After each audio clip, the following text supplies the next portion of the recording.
Hey everybody, this is Jeremy Siskind. I'm the author of this incredibly good book called Playing Solo Jazz Piano. And I want to take a second to show you something that's kind of covered briefly in Playing Solo Jazz Piano. And it's something fun to play around with in practicing and arranging or in performing. And it's kind of this special superpower of the piano that not a lot of people have really unlocked yet. So this is a concept called mirror piano. And here's the basic idea. So at first glance, I think like in a lot of people's first piano lessons, they learn to identify the 2 black keys and then the 3 black keys, and then the 2 black keys and the 3 black keys. So in this sense, the octave is very asymmetrical, right? It's not that we can divide the octave exactly in half, from C to C. But there are 2 points around which the piano keyboard is symmetrical, which is quite interesting. I didn't realize this until I was solidly in college. But from D, right, if we look at this, we go from D to black key, white key, white key, black key, white key, black key. And the same thing from A flat. So from A flat, we go to white keys on either side, right? I'm just moving up by half steps. G flat and B flat, 2 white keys, 2 white keys, black keys, white key, black key, etc. And so we can use this symmetry of the piano to form this device of mirror piano.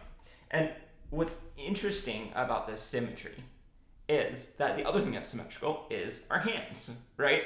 And so usually, for example, if we play a scale, and we're playing in the same directions with both hands, we have to do different fingerings in the right and left, right? If we're doing our C major scale, we'll go 1, 2, 3, 1, 2, 3, 4. And in the left, we go 1, 2, 3, 4, 5, 1, 2, right? Because our hands are not symmetrical, so they have to do different things when they're moving in the same direction. But if they're moving symmetrically between white keys and black keys in the opposite directions, and of course, symmetrically, you have to move in the opposite directions. I think that's how symmetry works. Then you can use the exact same fingerings. And so what we're going to do is a few things. First thing that I would do if you want to kind of just play around with this is just practice your chromatic scale. Starting from one of those 2 points of symmetry. Bad finger. And then from the A flat.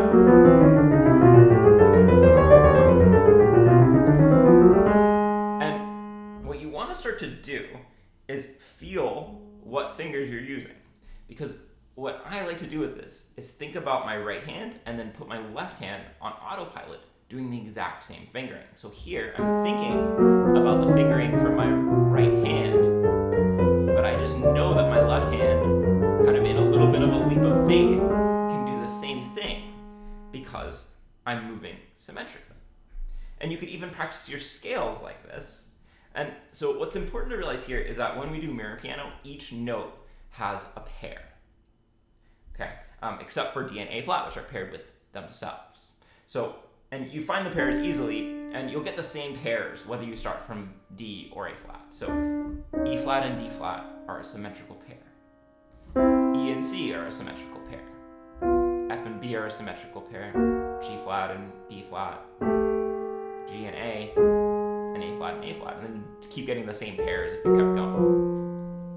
And so it'll take a little while to get really used to which are your symmetrical pairs. But then what we could do is, if I want to practice my C major scale in mirror piano, I'm going to start on C in my right hand. I'll also show you starting on C in the left hand, but then I'm going to use the symmetrical pair in the left. So we learned that E is the symmetrical pair of C. By the way, there's a nice handy chart in the book, so pick up that book. And then, as my right hand flies up this scale with my spectacular technique, I'm being sarcastic, I can just use the exact same fingering in the left hand.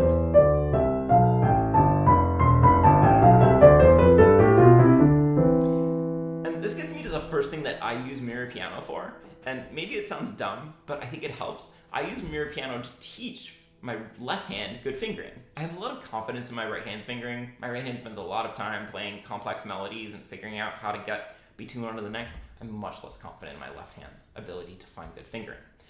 But whether you're playing a scale or a bebop line or something like that, mirror piano is a good way to transfer that right hand fingering over to the left hand. Now let's just for argument's sake, just so you understand, let's do the opposite. I'm going to play the C major scale. Again, concert pianist technique. Joking. And I'm starting with my 5 on C. Remember, C's symmetrical pair is E. And so I'm just going to follow this white key, black key pattern down, and I'm going to use the same fingering as I did in the left hand. So this time my left hand's leading, which it's much harder for me, it's less common, and I'm not sure it's as useful. But sometimes when I like to practice focusing my ear on the left hand, I make the left hand lead. So if you're watching closely, and I'll do this in slow motion, I'm using the same exact fingers in the right hand and left hand. Okay, and so I could be thinking about each symmetrical pair.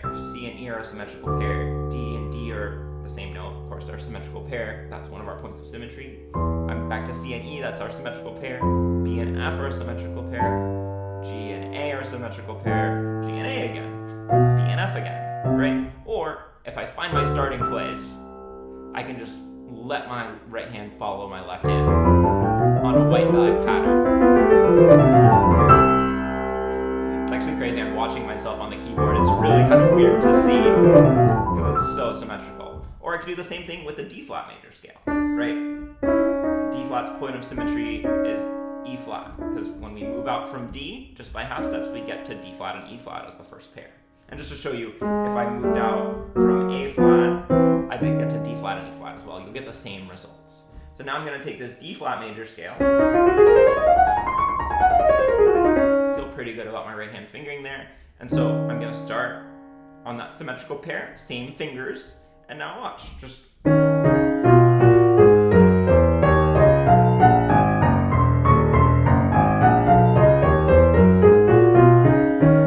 don't know what scale I'm playing in my left hand. It might not be a scale of any sort, but I'm just following the movements of the right hand, not thinking about notes in the left hand at all. I'm sure somebody could figure out what scale I'm playing. It might be B major, or we could call it E flat Aeolian, since we're starting and ending on E flat. I think that's what it is. Doesn't really matter. And this is one of the drawbacks of mirror piano, is that you're not going to get something that's harmonically incredibly logical. You're not going to be able to control the harmony, because this is only about keyboard layout. So if you're trying to play a jazz standard in a kind of standard way, I wouldn't suggest really putting mirror piano in there, because one hand might be playing very tonally, it might be playing within a key or within a chord or within a scale, but then the other hand that's mirroring it is going to do something that's probably going to have no relation to the scale. So let me show you the second way that I use this, which is to practice some bebop heads. So, Donna Lee, I think, is such a great etude kind of a piece, because you're just kind of weaving on, in and out with this difficult shape. If you haven't seen it yet, I did make a kind of, I think, cool video about using little clusters to practice Donna Lee. So check out that video if you haven't yet. But we can do the same thing that we did with our scales with Donna Lee. So I know, just because I've spent too much time on this, that the pair for G, the mirror pair, is A. Right? And it makes sense if you go just one step out from A flat in either direction, you get to G and A. So that's going to be one of our pairs. Just let's double check it. Same thing, if we go out from D, we get to G and A flat. So I'm going to start, when I play Donna Lee, I start on my third finger here on this G. So I'm going to put my third finger on A in the left hand. And now I'm not going to think about my left hand notes. It's just going to end up playing the same intervals because the white-black pattern is going to remain the same. Ooh, that was a bad start.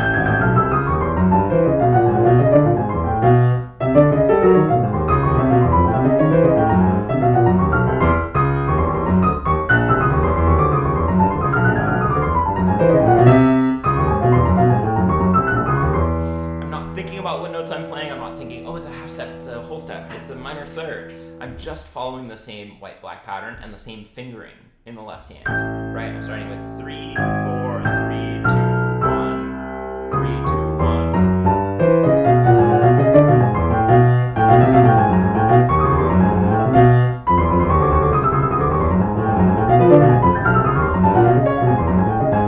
Right?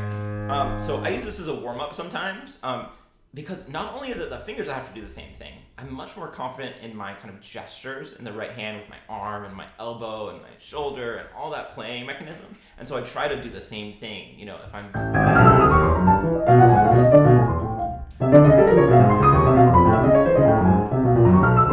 all those wrist motions, they can be the same since we're practicing in mirror piano, which is pretty cool.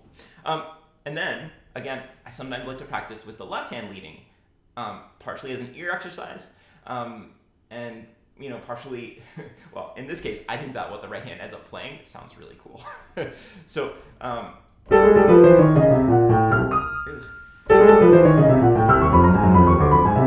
now the melody for Donna Lee is in the left hand, right?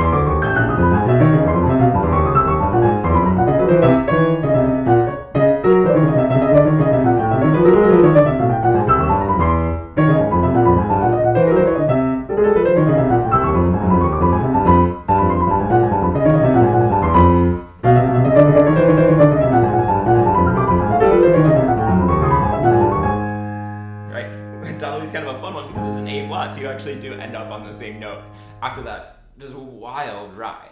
So harmonically this is garbage. This is not fitting in with the chord changes of Donna Lee, and I'm not suggesting that you play it as a solo for Donna Lee. Now there are some moments where you could make a fun arrangement. For example, I kind of enjoy playing the mirror for Olio sometimes as an arrangement. And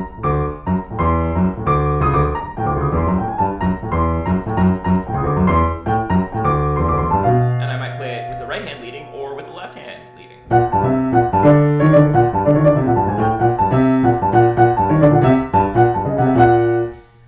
So that's kind of fun, and often that's kind of a tune where you might play the melody unaccompanied, so you're not really going to have to worry about clashes with the chords or with the bass line or whatever you might be worried about.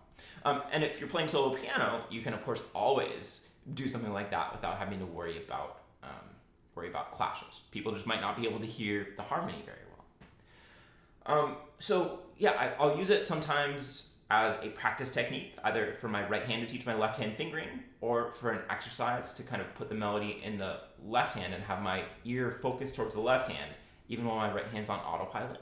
I'll also use it if I'm playing a free introduction. If I am tasked with playing an introduction to a tune, let's say, I don't know, Body and Soul.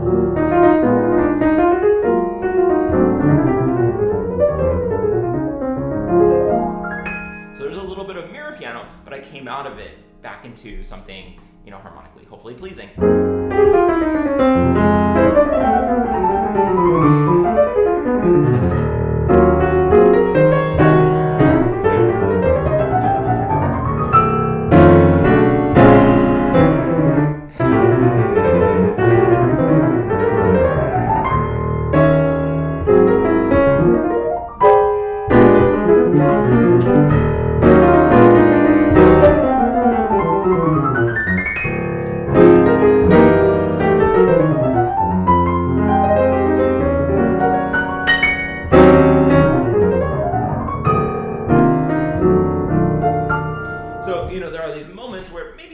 Totally harmonic, maybe I'm not making very intentional note choices with the left hand, but as long as I'm able to kind of round out of it, it sounds like I'm some sort of a really great pianist who's inventing this incredibly dense contrapuntal line. But I guess in a certain way I am, but I'm not actually thinking at all about what I'm doing in the left hand. I'm just following some kind of finger pattern. Now I do happen to know that Chick Corea was a big fan of mirror piano, that he used it a lot. I recently had a lesson with Fred Hirsch where he, for a part of a tune I was writing, he suggested that I use a little mirror piano kind of thing. So I know that a lot of the great pianists know about this. I'm not sure how much they actually use it, but I think it's worth practicing. So I would start with your scales. Right. And then I'd work on a couple of bebop tunes. Another one that I was working on is called Lenny's Pennies. Man,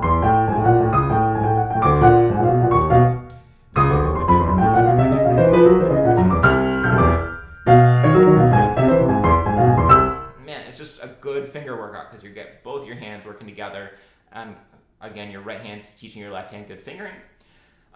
Thirdly, you could try to make some sort of interesting arrangement using this concept. If you're in a trio, you could give one of the mirror parts to the bass and kind of have him doubling your left hand or something like that. And then lastly, you can incorporate it kind of as a fill if you're doing a solo piano intro or if you're kind of in the middle of a solo, but you just have to be really slick about the way that you go into it and come out. So again, I always appreciate it when people buy my book, particularly if you buy it from my website, jeremysiskind.com, then I keep a lot more of the money than I do if you buy it from Amazon. So please like, subscribe, stay tuned to the channel. I hope you have fun playing around with this idea of mirror piano, and I'll see y'all soon.